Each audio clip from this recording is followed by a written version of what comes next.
Hello friends, welcome to Study Stage. तो आज की इस वीडियो में हम लोग विलोपन विधि और प्रतिस्थापन विधि से समीकरण हल करना सीखेंगे। यानी आपको जो है विलोपन विधि को बनाने के लिए एक अलग वीडियो नहीं देखना पड़ेगा और प्रतिस्थापन विधि से समीकरण को बनाने के लिए कोई एक अलग वीडियो देखने की जरूरत नहीं है। आप सिर्फ इसी एक वीडियो में विलोपन विधि और प्रतिस्थापन विधि से समीकरण को हल करना सीख जाएंगे। बहुत ही इंपॉर्टेंट है विलोपन विधि और प्रतिस्थापन विधि, क्योंकि आपकी 10th क्लास की एग्जाम में 100% चांस रहता है कि विलोपन विधि और प्रतिस्थापन विधि से क्वेश्चन पूछा जाता है और वो क्वेश्चन 5 नंबर का होता है। ठीक, और दोनों को बनाने के बाद लास्ट में हम ये भी जानेंगे कि विलोपन विधि और प्रतिस्थापन विधि दोनों में क्या डिफरेंस है, क्या अंतर है। ठीक, तो चलिए सबसे पहले हम इस समीकरण को जो दिया हुआ है, इस समीकरण को हम विलोपन विधि से सॉल्व करते हैं। तो ये हमारा पहला समीकरण क्या है, 3x + 4y = 10, यानी हमारा ये पहला समीकरण हो गया।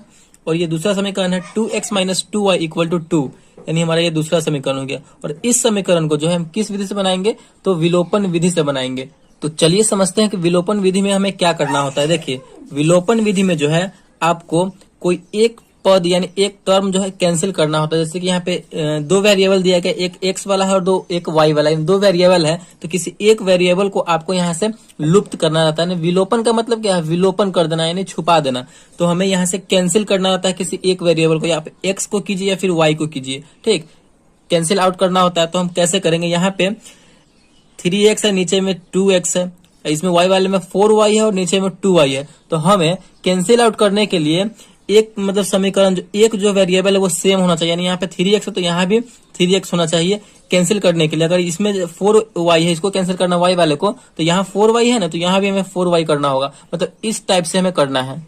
तो आप x और y दोनों में से किसी एक वेरिएबल को कैंसिल कर सकते हैं। तो चलिए हम यहाँ पे x वाले टर्म को कैंसिल करते हैं। देखिए यहाँ पे 3x है, यहाँ पे 2x, दोनों तो सेम है नहीं। तो हमें सेम करने के लिए क्या करना होगा कि जो ये वाला नंबर है इसको हम ऊपर में गुना कर देंगे और इसी नंबर से हम नीचे में गुना कर देंगे, तो दोनों सेम हो जाएगा। 3 से हम नीचे वाले पूरी समीकरण 2 में करेंगे तो 3 दूना 6x हो जाएगा, फिर पूरे में हो जाएगा। फिर 2 से करेंगे तो 3 में करेंगे तो 2 3 6, यानी हमारा ये यहाँ पे सेम हो जा रहा है। तो कैसे कर देंगे, इस 2 से हम समीकरण 1 में 2 से गुना कर देंगे और समीकरण 2 में हम 3 से गुना कर देंगे। आप समझ रहे हैं ना, बस इसी टाइप से आपको करना है। मतलब आपको ध्यान से समझते चलना है। तो गुना करेंगे तो समीकरण 1 में जो है ये 2 से पूरा में गुना हो जाएगा। तो गुना कीजिए, हमारा नया समीकरण बन जाएगा 3 दूना 6x प्लस है तो प्लस, फिर 2 से 4 में करेंगे तो 4 दूना 8y = 10 में 2 से करेंगे तो 10 दूना 20। हमारा ये समीकरण तीसरा बन गया, हमारा ये नया समीकरण बन गया।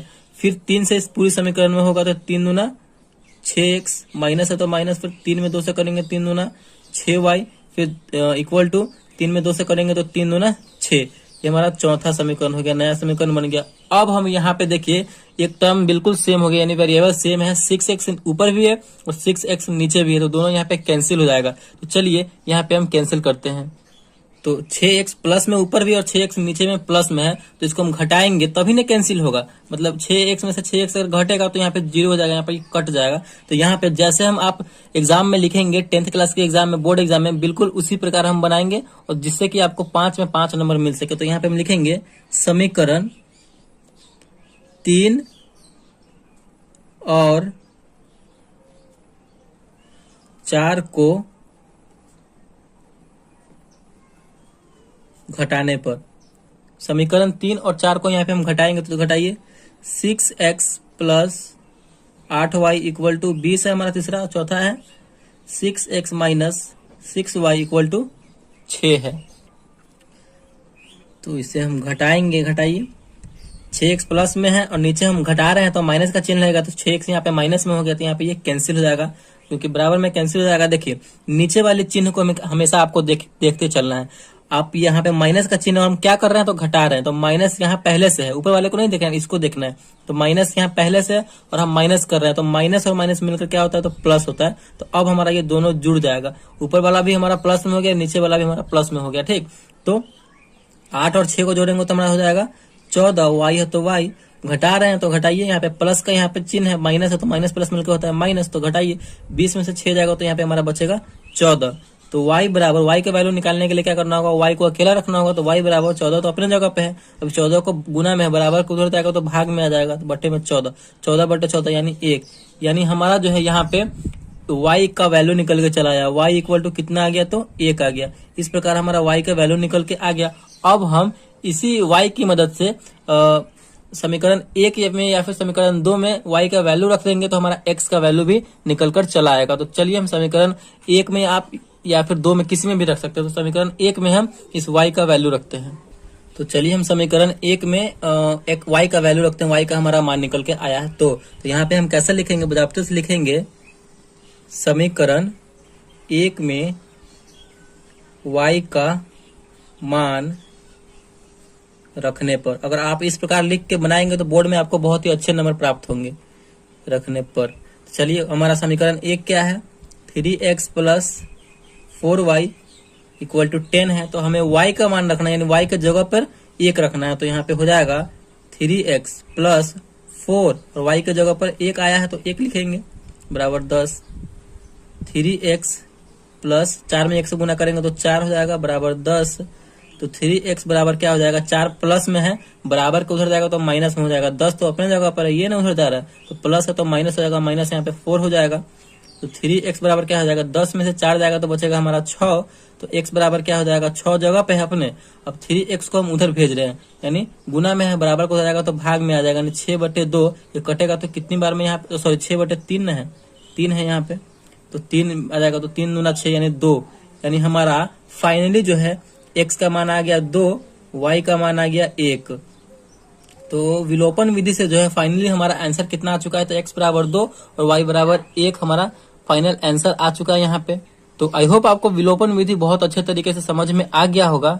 तो हमें विलोपन विधि में करना क्या होता है कि आपको एक टर्म को, यानी एक वेरिएबल को आप x को कैंसिल आउट कर सकते हैं या फिर y को कैंसिल आउट कर सकते हैं। अगर हमें y को करना होता तो यहाँ पे हम क्या करते कि इसमें y वाले में, ऊपर वाले में 2 से गुना कर देते तो ये मिलकर हो जाता 4 दूना 8, और नीचे वाले समीकरण 2 में हम 4 से गुना कर देते, तो 2 में 4 से करते तो 8, हमारा ये दोनों बराबर हो जाता 8, तो इसको हम कैंसिल आउट कर सकते थे। आप x को कर सकते हैं या फिर y को कर सकते हैं। तो यही करना होता है हमें विलोपन विधि, यानी एक को विलुप्त करना होता है, छुपाना होता है। इसका नाम एलिमिनेशन मेथड है या फिर लुप्तीकरण विधि भी है। तो आई होप आपको विलोपन विधि से समीकरण को सॉल्व करना आ गया होगा। चलिए अब हम समझते हैं यहाँ पे प्रतिस्थापन विधि से समीकरण को हल करना। तो इसी क्वेश्चन को जो है हम प्रतिस्थापन विधि से सॉल्व करेंगे। 3x प्लस 4y बराबर 10 और 2x माइनस 2y बराबर 2। तो इसी समीकरण को हम प्रतिस्थापन विधि से सॉल्व करके देखते हैं कि हमारा वो वैल्यू सेम आता है कि नहीं x और y का। तो चलिए सॉल्व करते हैं। तो हमारा पे वही समीकरण है जिस समीकरण से हमने विलोपन विधि से सॉल्व किया है इसको। तो चलिए इसी समीकरण को प्रतिस्थापन विधि से सॉल्व करते हैं। 3x प्लस 4y बराबर 10 यानी समीकरण 1 हो गया। 2x माइनस 2y बराबर 2 यानी हमारा समीकरण 2 हो गया। तो विलोपन विधि में हमारा क्या था कि एक पद को हमें कैंसिल आउट करना होता था, यानी छुपाना होता था, ठीक। लेकिन प्रतिस्थापन विधि में वैसा नहीं है। प्रतिस्थापन विधि में क्या है कि हमें कोई एक पद, यानी कोई एक वेरिएबल का जो मान निकाल करके उस दूसरे वाले इक्वेशन में रखना है। जैसे कि अगर हम इस समीकरण 1 का जो है x का वैल्यू निकालते हैं तो इसी x के वैल्यू को हमें समीकरण 2 में प्रतिस्थापित करना है, वही हमारा प्रतिस्थापन विधि हुआ, ठीक। अगर आप y का निकालते हैं समीकरण 1 की मदद से तो इसी y का वैल्यू जो है जो निकाल के आएगा वही हमें समीकरण 2 में प्रतिस्थापित करना यानी रखना है, वही हमारा प्रतिस्थापन विधि हो गया। इंग्लिश में अगर हम बात करें तो इसे सब्स्टिट्यूशन मेथड हम कहते हैं। तो चलिए हम प्रतिस्थापन विधि से इस समीकरण को भी समझते हैं। तो चलिए आप जो है किसी एक का वैल्यू निकाल सकते हैं, x का या फिर y का। तो चलिए हम x का ही निकालते हैं। तो यहाँ पे हम समीकरण 1 को ले रहे हैं, तो यहाँ पे हम क्या लिखेंगे, समीकरण 1 से समीकरण 1 को लिए हैं। तो समीकरण 1 क्या है हमारा, 3x plus 4y equal to 10 है। अब इसी में से हम x का वैल्यू निकाल रहे हैं तो क्या करना होगा, हमें इस टर्म को अकेला छोड़ना होगा। तो 3x बराबर क्या हो जाएगा, हम 4y को उधर भेज रहे हैं तो 10 तो अपने जगह पे है, हम उसको भेज रहे हैं उधर, तो ये प्लस में है, उधर जाएगा तो माइनस में हो जाएगा 10 माइनस 4y।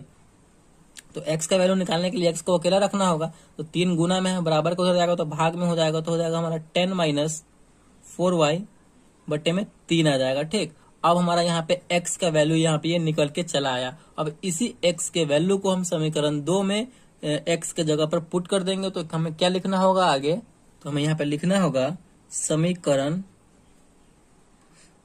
2 में x का मान रखने पर। समीकरण 2 में हम इस x का मान रखेंगे। तो चलिए समीकरण 2 हमारा क्या है, 2x minus 2y equal to 2 है। अब इसी x के जगह पे हम ये वाला वैल्यू रखेंगे, ठीक, ये वाला मान रखेंगे। तो रखिए यहाँ पे हम रखेंगे तो क्या हो जाएगा, 2x के जगह पर रखेंगे ये हमारा 10 माइनस 4y बटे में 3 माइनस 2y बराबर 2।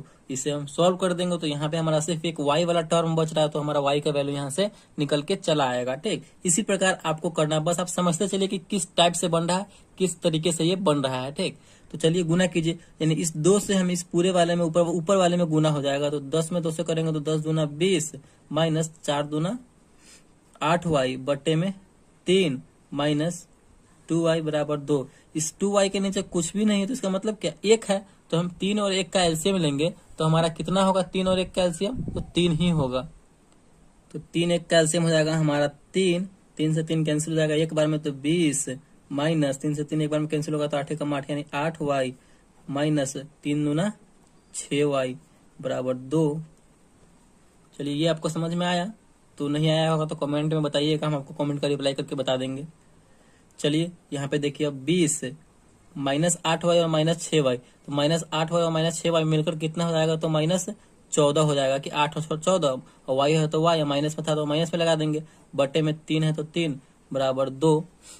ठीक, उसके बाद क्या होगा, उसके बाद देखिए इस 3 को हम उधर भेज देंगे क्योंकि ये भाग में है, बराबर को उधर जाएगा तो गुना में हो जाएगा, तो 20 माइनस 14 y बराबर 2, और भाग में है बराबर को हो जाएगा तो गुना में, तो 3 गुना हो जाएगा 6।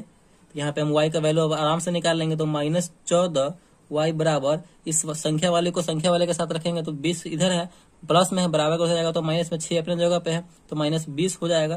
तो यहाँ पे देखिए माइनस 14y बराबर क्या हो जाएगा, माइनस 14, क्योंकि 6 में से 20 घटे, कम में से ज्यादा घट रहा है तो यहाँ पे माइनस में आंसर आएगा। तो माइनस इधर भी है माइनस इधर भी है, बराबर के दोनों ओर माइनस है तो माइनस माइनस कैंसिल हो जाएगा। तो यहाँ से हमारा y का वैल्यू निकल के चला आएगा, y बराबर, y का वैल्यू निकालने के लिए मैं y को अकेला रखना होगा, तो 14y है तो y बराबर क्या हो जाएगा, 14 तो अपने जगह पर, इस 14 गुना में लगा हुआ है, बराबर के हो जाएगा तो भाग में हो जाएगा, 14 बटे 14 कितनी बार में कटेगा, 14 से भाग देंगे तो एक बार में कटेगा। तो यहाँ पे हमारा फाइनली जो है y का मान निकल के चला आया। तो y का मान जैसे ही निकल के आया है तो हम समीकरण 1 में 2 में या फिर किसी में भी रख देंगे तो हमारा x का मान भी निकल के चला आएगा। ठीक, तो यहीं पे आपको सॉल्यूशन उसका बना के दे रहे हैं। समीकरण 1 में यहाँ पे लिख सकते हैं आप, समीकरण 1 में y का मान रखने पर, तो समीकरण 1 में हम y का मान रखें, समीकरण 1 है हमारा 3x प्लस 4y बराबर 10। आप किसी में भी रख सकते हैं, 1 में भी रख सकते हैं, 2 में भी रख सकते हैं। तो चलिए 3x प्लस 4, y की जगह पे क्या रखेंगे, 1 रखेंगे क्योंकि y का मान हमारा 1 आया है, इक्वल टू 10। 3x बराबर क्या हो जाएगा, देखिए 3x बराबर हम उसको देखिए इस संख्या में 4 में 1 से गुना करेंगे तो 4 हो जाएगा, तो ये संख्या वाला इधर है और संख्या वाला भी इधर, तो संख्या वाला को संख्या वाले के साथ रखेंगे, 4 उधर चला जाएगा तो 10, और माइनस में 4 हो जाएगा क्योंकि ये प्लस में है, बराबर को उधर जाएगा तो माइनस में। तो x बराबर क्या हो जाएगा, x का मान निकालने के लिए x को अकेला रखना होगा, तो 3 को हम उधर भेज देंगे, 10 में से 4 गया तो 6, और बट्टे में यहाँ पे भाग में चला जाएगा क्योंकि यहाँ पे जो है 3 गुना में लगा हुआ है, बराबर को उधर जाएगा तो भाग में हो जाएगा, तो 6 में 3 से भाग दे देंगे, तो यहाँ पे हमारा कट के आ जाएगा 6 बटे 3 यानी 2। फाइनली जो है हमारा x बराबर हो जाएगा 2 और y बराबर हो जाएगा 1, यानी हमारा यहाँ पे प्रतिस्थापन विधि से भी हमारा वही वैल्यू आया, x बराबर 2 और y बराबर 1, और विलोपन विधि से भी हमारा वही मान आया था, x बराबर 2 और y बराबर 1। तो इसी तरीके से हम विलोपन विधि और प्रतिस्थापन विधि को सॉल्व करते हैं। अब समझते हैं कि विलोपन विधि और प्रतिस्थापन विधि में अंतर क्या है। देखिए विलोपन विधि में क्या करना होता है कि विलोपन विधि में हमें एक पद को यानी एक वेरिएबल को आपको विलुप्त करना रहता है, यानी छुपाना रहता है। विलोपन विधि का मतलब ही वही है, यानी एलिमिनेशन मेथड, यानी हम आप एक्स को कट कर दीजिए या फिर वाई को कट कर दीजिए, जो आपको मतलब, लेकिन दोनों सेम होना चाहिए। ठीक, और प्रतिस्थापन विधि में क्या होता है कि आपको किसी एक का वैल्यू निकाल करके, किसी एक या टर्म का यानी एक्स का या फिर वाई का वैल्यू निकाल करके दूसरे समीकरण में प्रतिस्थापित करना, यानी उसका मान रखना, वही हमारा प्रतिस्थापन विधि हुआ। विलोपन विधि में आपको छुपाना है और प्रतिस्थापन विधि में आपको उसका मान उठा करके दूसरे समीकरण में प्रतिस्थापित करना है। बस यही डिफरेंस है प्रतिस्थापन विधि और विलोपन विधि में। एकदम 110% एग्जाम में पूछा ही जाता है, तो दोनों को अच्छे तरीके से आप समझ लीजिए। तो आई होप वीडियो आपको बहुत अच्छे तरीके से समझ में आ गया होगा और विलोपन विधि और प्रतिस्थापन विधि से समीकरण को हल करना सीख गए होंगे। तो वीडियो अगर आपको अच्छा लगा और पसंद आया तो प्लीज वीडियो को एक लाइक कीजिएगा, और चैनल पर नया है तो चैनल को सब्सक्राइब जरूर कीजिएगा। Thank you.